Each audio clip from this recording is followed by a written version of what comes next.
Halo semua, nama saya Bagas Koriskulo. Saya dari 11 IPA 4. Di sini saya ingin menjelaskan 3 dimensi model sel hewan yang telah saya buat.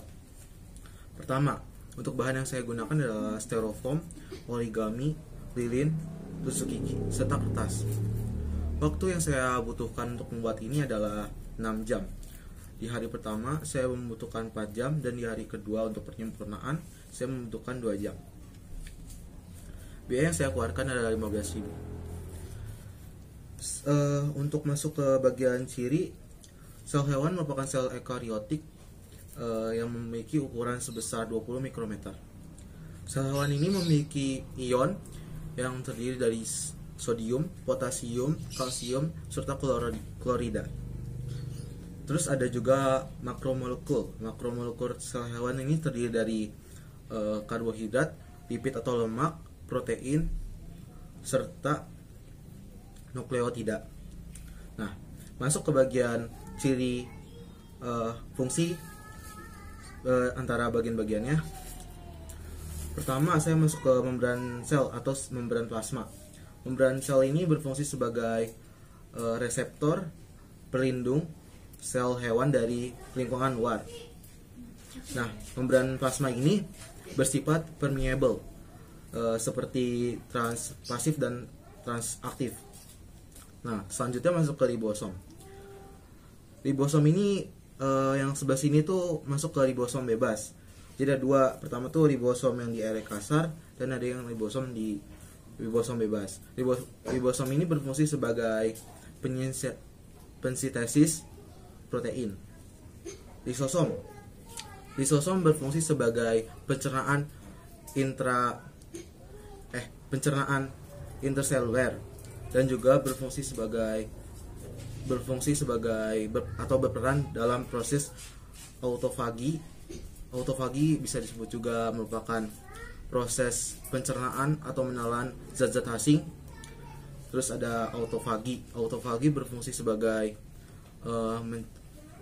mencerna dan mendaur ulang sel yang telah rusak. Serta yang terakhir adalah autolisis. Autolisis ini lisosom berfungsi sebagai penghancuran diri sendiri. Nanti si lisosom ini bakal menghancurkan dirinya sendiri. Selanjutnya masuk ke vesicle. Vesicle ini berfungsi sebagai mengangkut zat di sekitar membran sel.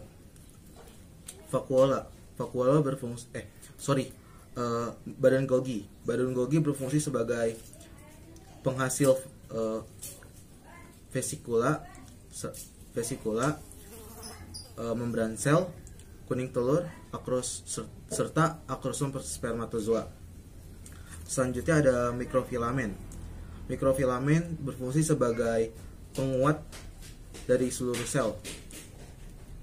Selanjutnya ada mitokondria. Mitokondria ini berfungsi sebagai alat respirasi serta penghasil ATP. Selanjutnya ada sitoplasma. Sitoplasma ini berfungsi menyimpan ion-ion serta garam. Di dalam sitoplasma terdiri dari sitosol. Sitosol berfungsi sebagai glikolisis. Dan sitosol ini terdiri dari zat utama itu air serta garam. Nah, sitoplasma ini juga berfungsi sebagai zat agar bagian-bagian seluruh sel hewan ini bisa mengapung. Selanjutnya ada area halus. Area halus ini atau retikulum endoplasma halus ini berfungsi sebagai metabolisme karbohidrat dan juga menetralisir racun. Selanjutnya ada retikulum endoplasma kasar, berfungsi sebagai karena terdapat ribosom juga di area kasar. Area kasar ini juga sama fungsi seperti ribosom, yaitu berfungsi mensintesiskan protein. Selanjutnya masuk ke sentriol. Sentriol ini berlokasi dekat dengan nukleus dan juga kromosom ini berfungsi sama dengan sentriol, berupa berperan dalam pembelahan sel. Selanjutnya masuk ke nukleus. Nukleus berperan sebagai otak dari kinerja seluruh bagian sel.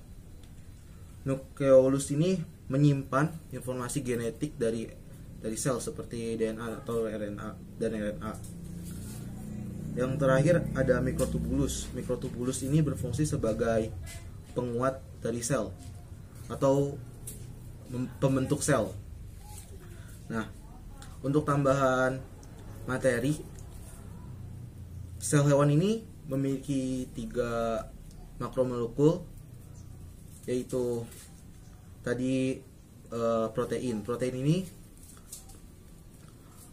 memiliki berat 50-60 berat kering dari sel, dan juga berperan sebagai kolagen atau penyatuan sel.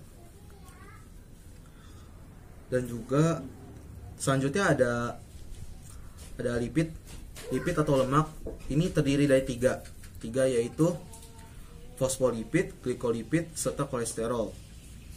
Yang terakhir ada karbohidrat. Karbohidrat terdiri dari monosakarida yang terdiri dari 5 atom ribosa dan serta 6 atom glukosa. Selanjutnya ada disakaridas dan yang terakhir polisakarida. Untuk saya sekian, terima kasih.